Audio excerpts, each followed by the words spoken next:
Saat ini ya Roh Kudus, kalau menghitung waktu kami sudah memasuki masa Advent yang memang terbiasa mengingatkan kami pada masa Raya Natal.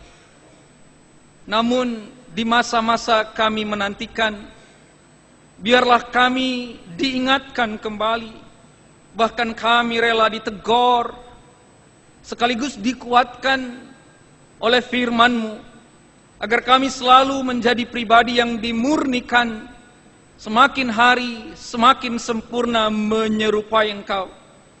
Oleh karena itu kami sudah sangat siap mendengarkan firman-Mu, dan tuntunlah ya Roh Kudus, supaya kami memahami dan mengerti apa yang kami baca, juga apa yang kami dengarkan, bahkan yang nanti berkata-kata sendiri di dalam hati kami oleh Roh-Mu yang kudus.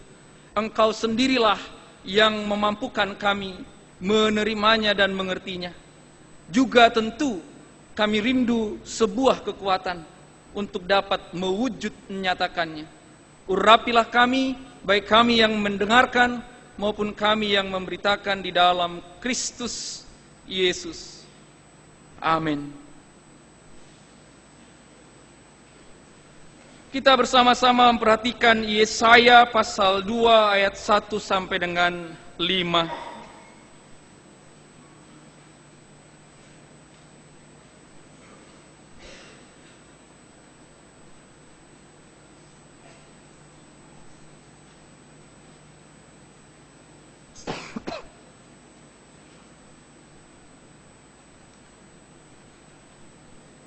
Yesaya pasal 2 ayat 1 sampai dengan 5.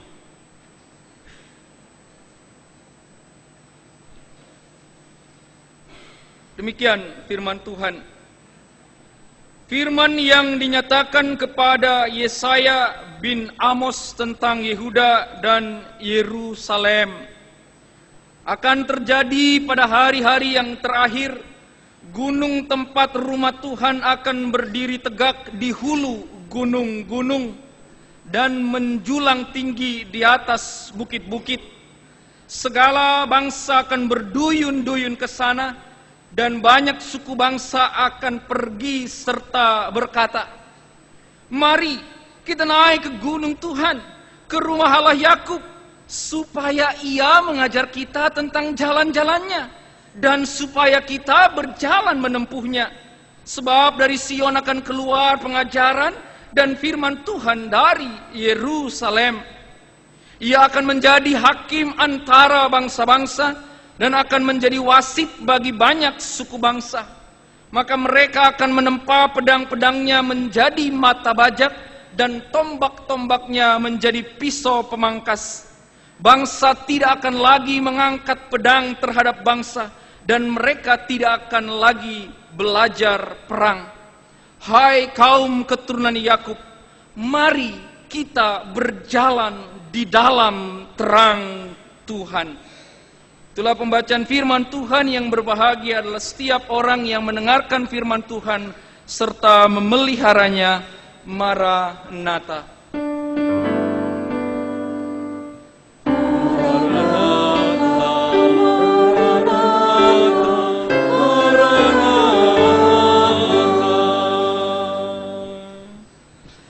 Hai waris kerajaan, itulah judul puji-pujian vokal grup Hosana.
Saudara yang terkasih dalam Tuhan Yesus Kristus, ketika firman Tuhan ini didahului dengan satu ungkapan yang dinyatakan kepada Yesaya, maka ini adalah sebuah pengalaman spiritual yang sangat subjektif.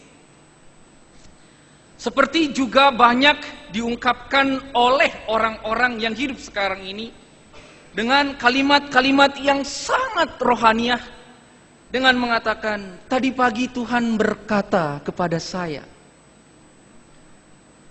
semalam saya di dalam mimpi mendengarkan suara Tuhan. Dan yang sejenis itu, tanpa membaca Alkitab, tanpa membaca buku-buku rohania, tapi hanya mendengar. Saudara, sekarang ini menjadi tren yang lebih luar biasa lagi, karena Yesaya adalah nabi struktural, artinya dia jebolan sekolah nabi. Tetapi sekarang ini banyak menganggap diri seperti Nabi Amos, jebolan tanpa sekolah nabi. Dan itulah yang muncul. Bisa jadi kita adalah pelakunya. Tuhan berbicara kepada saya.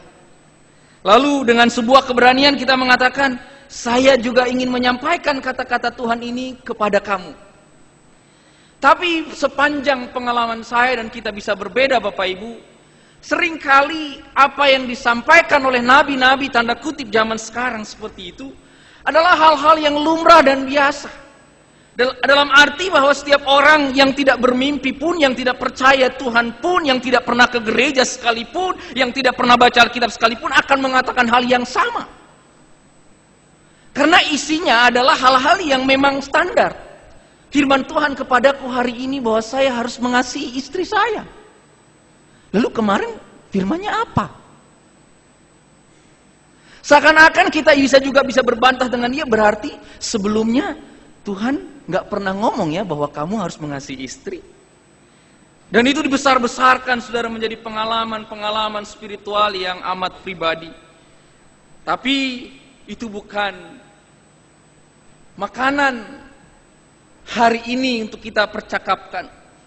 Yang pasti Yesaya mengalami penyataan spesial, tetapi penyataannya sungguh tidak menyenangkan saudara, karena pernyataan ini adalah lanjutan dari pernyataan sebelumnya, ketika dia mengatakan bahwa umatku dididik tapi justru memberontak. Umatku selalu disediakan makanan di palungan, tetapi dia tidak mau tahu pengajaranku. Umatku selalu kukasihi, tetapi dia selalu mengatakan hal-hal yang buruk tentang aku.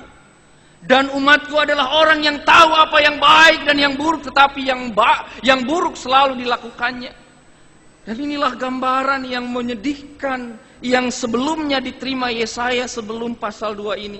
Sehingga kita mengenal satu ungkapan yang luar biasa menurut saya, dan saya mendapat pencerahan bersama sebagian teman-teman wilayah 10 waktu ikut kebaktian di GKI Kejayan, Yogyakarta. Dan pas saat itu khotbahnya Yesaya 1 yang sedikit menggambarkan apa itu kirmizi. Ya. Saya tidak sempat mencari gambarnya, tapi kirmizi itu semacam benang-benang. Kalau kita tahu laba-laba, maka benang itu adalah produk laba-laba. Maka kirmizi adalah menghasilkan sebuah cairan getah yang berwarna merah sekali, yang tidak bisa dihapus. Secara singkat, kain kesumba adalah kain seperti ulos yang diwarnai dengan cat, dengan apa, tetapi ini yang diwarnai dengan kirmizi. Jadi Bapak Ibu mau diapa-apain pun dia nggak bakal luntur. Dan Yesaya menggambarkan keberdosaan umat Tuhan seperti itu. Kejahatan umat Tuhan seperti itu. Tetapi dibungkus dengan ibadah-ibadah, dengan PA-PA, dengan puji-pujian, dibungkus rapi. Tidak terlihat, tetapi Tuhan tahu.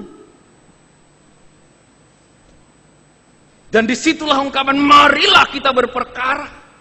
Sekalipun seperti itu, aku mengasihimu, aku mencintaimu, aku akan mengampunimu yang luar biasa. Dan inilah lanjutan dari kata-kata itu. akan terjadi pada hari-hari akhir. Semua suku bangsa dan bangsa akan ke rumah Tuhan.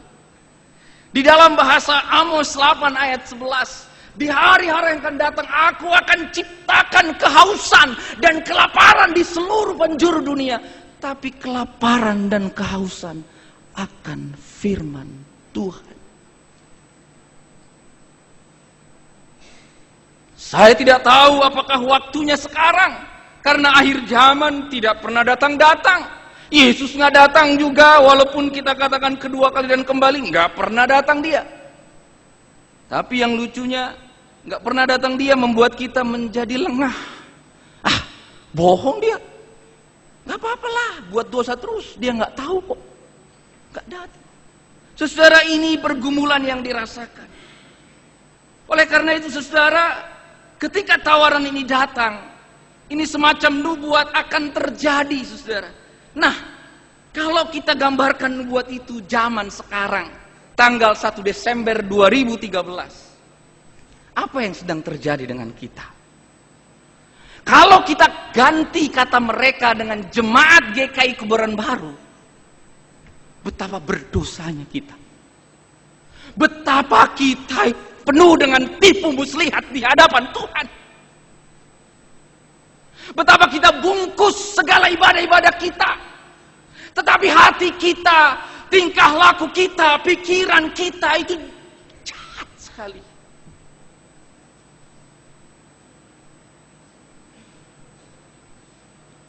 N. Graham Lotz dalam bukunya Saya Melihat Tuhan, dia menyampaikan sebuah pergumulan batin karena dia diajukan ke pengadilan oleh jemaat. Ketika dia berkhotbah, mohon maaf, di para pelayan musik. Dan dia katakan bahwa di balik musik-musik saudara, tingkah laku saudara tidak sesuai dengan permainan gitar saudara, tidak sesuai dengan alto, sopran, tenor, bass saudara, tidak sesuai dengan dentuman drum saudara, petikan gitar saudara, pencetan piano saudara, dan tiupan saksofon saudara. Dan dari 60 peserta paduan suara yang tinggal hanya 24, 36 keluar karena tidak setuju kata-kata itu.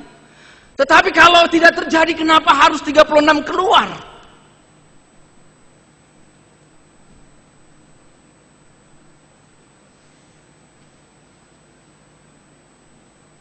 Saudara yang terkasih dalam Tuhan Yesus, yang luar biasa dari harapan yang akan datang itu adalah bahwa mereka cuma minta satu. Biarlah Ia mengajar kita tentang jalan-jalannya. Ini sebuah harapan di masa depan. Kalau masa depan itu kembali 1 Desember 2013, apakah kita orang yang rela juga diajar Tuhan, jalan-jalan Tuhan, dan kita berjalan di jalan itu, menempuh jalan itu? Memang bagian firman Tuhan ini agak mirip-mirip dengan khotbah minggu depan pertobatan, tetapi yang diharapkan adalah memang terjadinya pertobatan. Di mana kata pertobatan itu terjadi? Di ayat 4, saudara. Ketika pedang dijadikan mata bajak, dan ketika tombak dijadikan pisau pemangkas. Saya punya teman kelompok kecil yang kalau bisa disebut zaman sekarang keahliannya graffiti. Jadi dinding rumah saudara mau digambar apa dia canggih bisa. Ya, kayak karya seniman orang Yogyakarta di Jalan Layang itu diizinkan, tapi harus digambar dengan sesuatu yang penuh makna begitu. Dan dia punya kebiasaan itu dulu sebelum pertobatannya dia mencoret apa saja yang bisa dicoret. Ya, seperti anak SMA dulu, SMA 6, SMA 70, Texas, Sparatis, apalah di mana-mana. Bahkan rumah yang baru dicat gitu-gitu kan gitu ya. Pertanyaan dia sederhana. Kalau itu adalah keahlian saya dan saya bertobat, untuk apa saya gunakan? Bisa saudara, dalam pertobatannya kawan saya ini, itu menjadi bagian yang selalu membantu mading komisi remaja.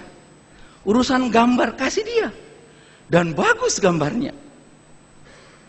Itu arti sederhana dari pedang dijadikan mata bajak.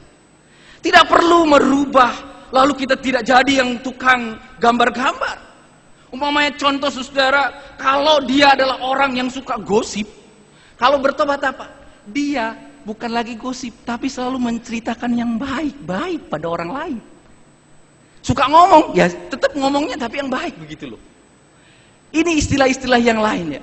Apalagi banyak saudara, sehingga kita tidak terlalu berubah terlalu cepat, hanya diubah keinginan kita menjadi apa yang dikehendaki Tuhan. Kalau selama ini kita hanya untuk kepentingan diri sendiri, maka tawaran ketika mengubah pedang-pedang menjadi bata bajak dan tombak-tombak menjadi pisau pemangkas, ini adalah sebuah pembaharuan, ini adalah sebuah pertobatan yang perlu dilakukan. Tetapi saudara, kita kembali ke zaman sekarang. Pertobatan yang ditawarkan tidak setengah-setengah, radikal. Ini ada di antara daya tarik-menarik yang kuat, antara pengaruh dosa yang kuat, yang seperti kirmisi tadi dan kain kesumba, dan dengan kuasa pertobatan. Ada perang atau daya tarik-menarik. Dosa akan menarik terus kita, pertobatan akan terus menarik, dan kita ada di tengah-tengahnya. Ini juga adalah peperangan antara hidup di zona aman, namun kompromi terhadap dosa, dan hidup di zona iman sekaligus berpihak kepada Tuhan. Kita pilih mana? Zona aman, kompromi dosa, atau zona iman yang selalu bersandar pada Tuhan? Kita sedang berada di tengah-tengah itu. Dan ini adalah sebuah pilihan. Ini sebuah tawaran. Dan pilihan ini bukanlah candu saudara, yang sering ditawarkan oleh banyak orang.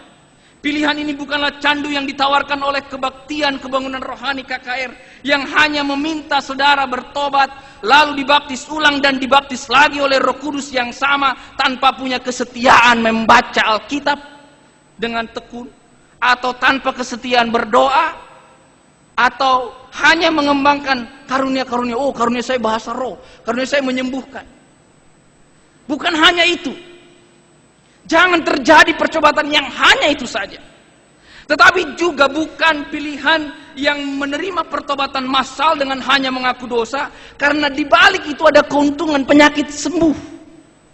Ikutlah KKR kesembuhan. Wah, seringkali kan format KKR kesembuhan Bapak Ibu selalu dosa yang ditanya. Inilah akibat dosa, karena sakit begini kau tidak punya anak, kau tidak bisa menikah, dosa. Karena dosa, maka engkau harus bertobat. Tetapi seringkali motivasinya menjadi berubah. Carinya kesembuhan ilahi, obat-obat kesembuhan ilahi, air-air kesembuhan ilahi, dan pemulihan ekonomi, tapi melupakan Tuhan. Bukankah itu tawaran yang luar biasa sekarang ini?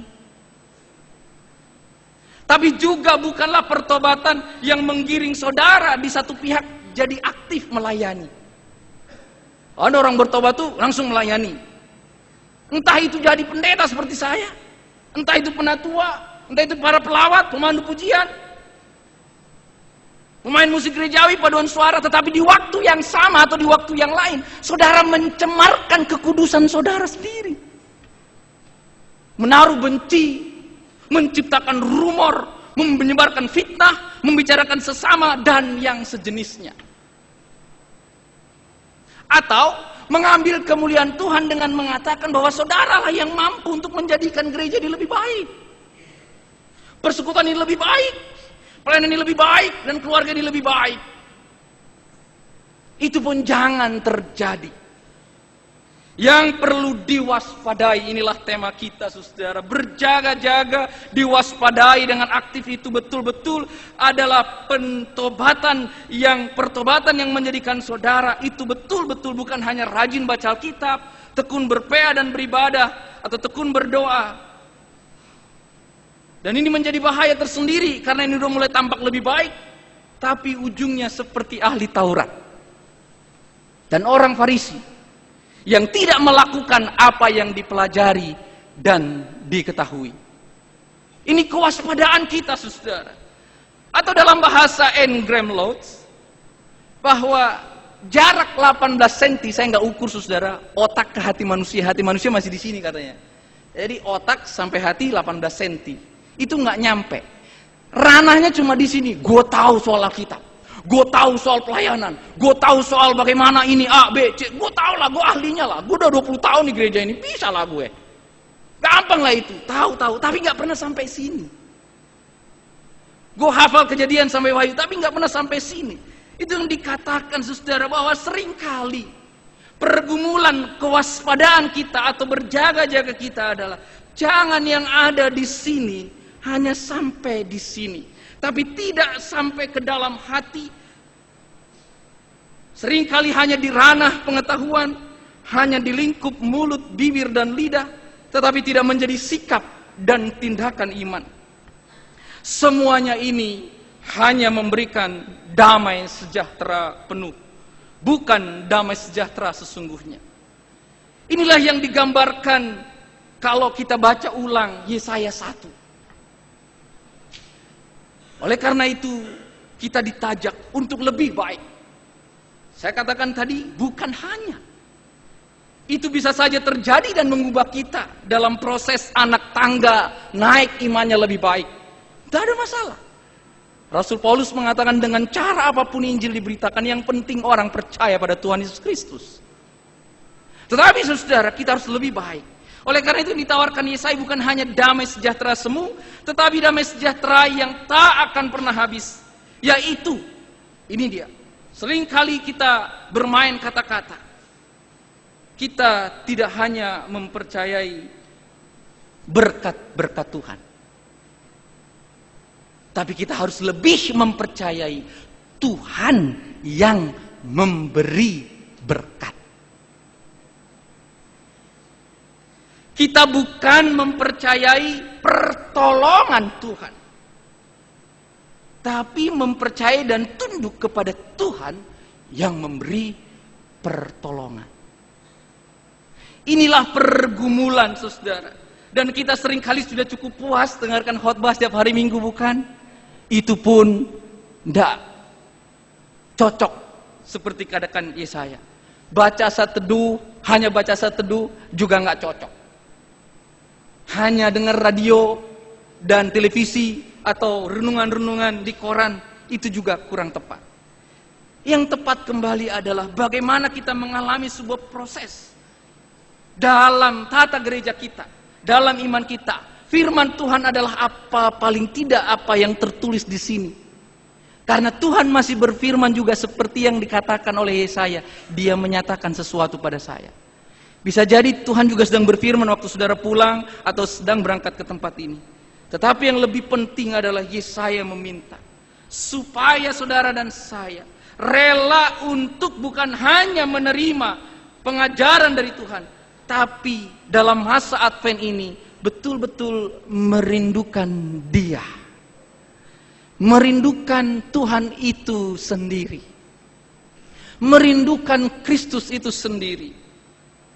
Di sebuah PA dan di sebuah khotbah di kantor, saya mencoba membayangkan kata berjaga-jaga dengan aktif itu dengan upaya selalu mencari Tuhan di setiap apapun masalah yang terjadi. Lucu, aneh, iya. Terantuk batu, tanya sama Tuhan. Tuhan, kok gue terantuk batu ya? Disenggol motor, Tuhan, kenapa gue disenggol motor ya? Kita harus berani. Jangan menyalahkan situasi dan keadaan. Jangan menyalahkan orang. Tuhan mengatakan, aku akan menjadi hakim. Aku akan menjadi wasit. Karena seringkali orang yang bersalah di mata kita, justru jalan Tuhan untuk kita dari Tuhan.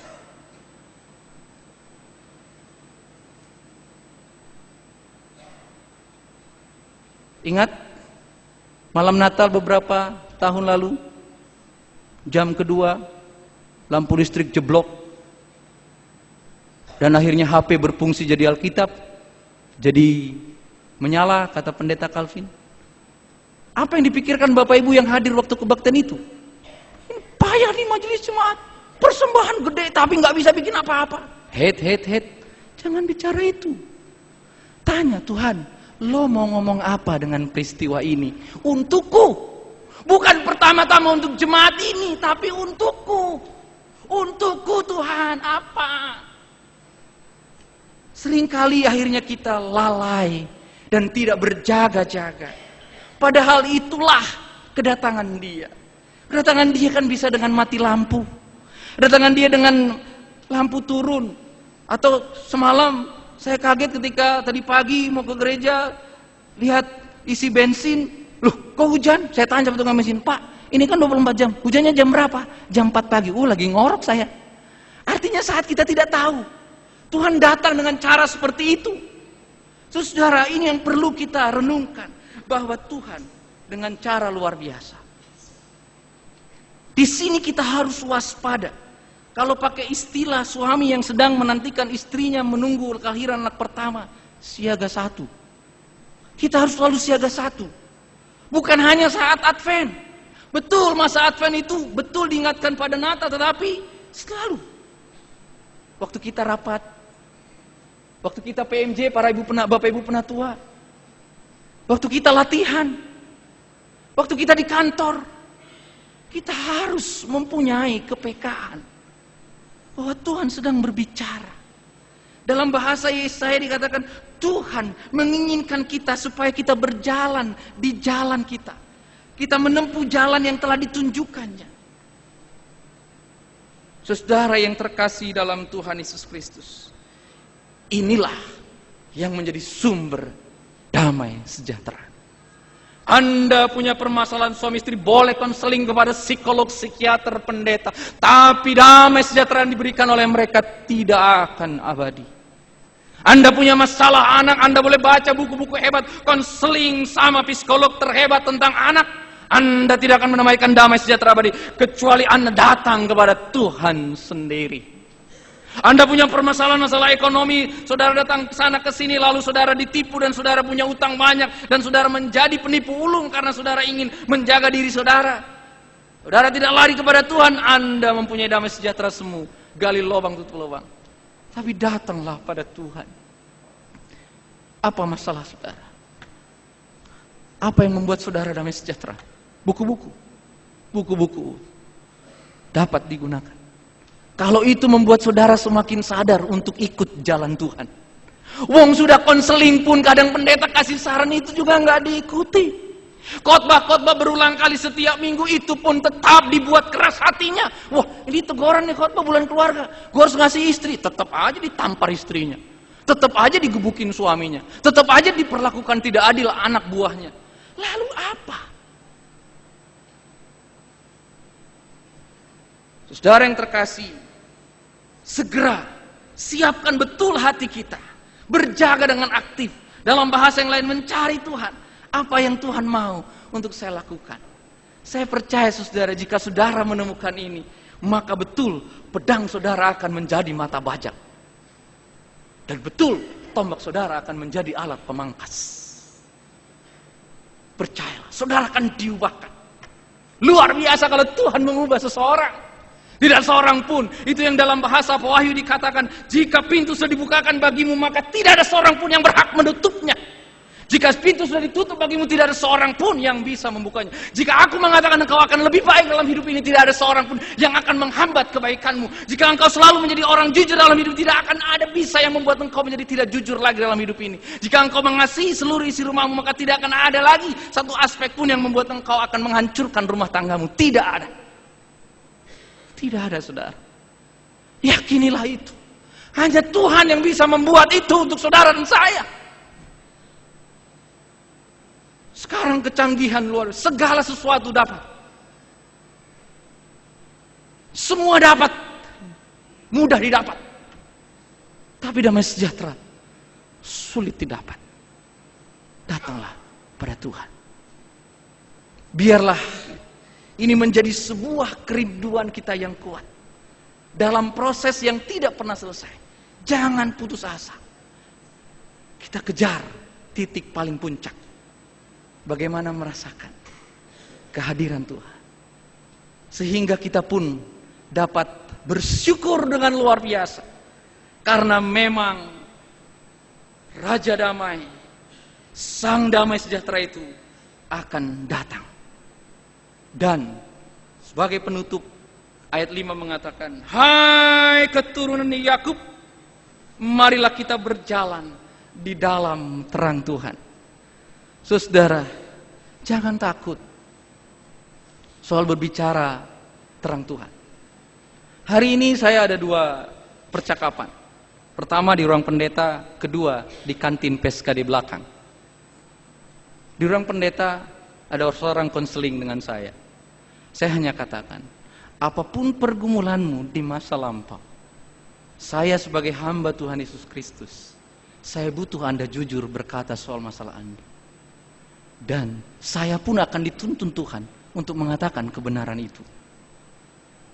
Karena ada juga yang datang ke gereja, ke pendeta dengan tipu-tipu dikit. Jadinya itu yang terjadi. Yang kedua, ini terasanya bicara soal keburukan keluarga besar. Tapi saudara, kami saudara bersaudara, ketika sebuah bohong kecil menjadi bohong yang besar dan sekarang sulit keluar, itu yang sedang terjadi. Saudara, apa hubungannya dengan terang? Kalau kita berjalan di terang Tuhan, jangan ada yang kita sembunyikan. Kasih tahu Tuhan, gue ini. Dosa kita pun terbuka di depan Tuhan. Apa yang kita lakukan sebelum ke gereja ini, apa yang kita lakukan hari-hari kita di luar hari Minggu, Tuhan tahu. Tuhan, ini aku. Aku datang ke rumahmu dan aku mau kau ajari. Terima aku apa adanya. Percaya, saudara akan mendapatkan kekuatan. Damai sejahtera yang tidak akan diambil oleh siapapun. Saya percaya saudara mampu. Karena saudara diciptakan untuk itu. Dan saudara juga dipanggil Tuhan untuk itu. Untuk menikmati damai sejahtera. Sekalipun dosamu merah katanya. Seperti kirmiji atau kain kesumba. Tuhan tetap rela. Mungkin kita tidak sejahat orang Israel. Tidak semerah kirmiji dan tidak semerah kain kesumba. Tapi Tuhan tetap akan menerima saudara. Cari dia, nantikan dia. Dan bergembiralah saat saudara berjumpa dengan dia. Amin.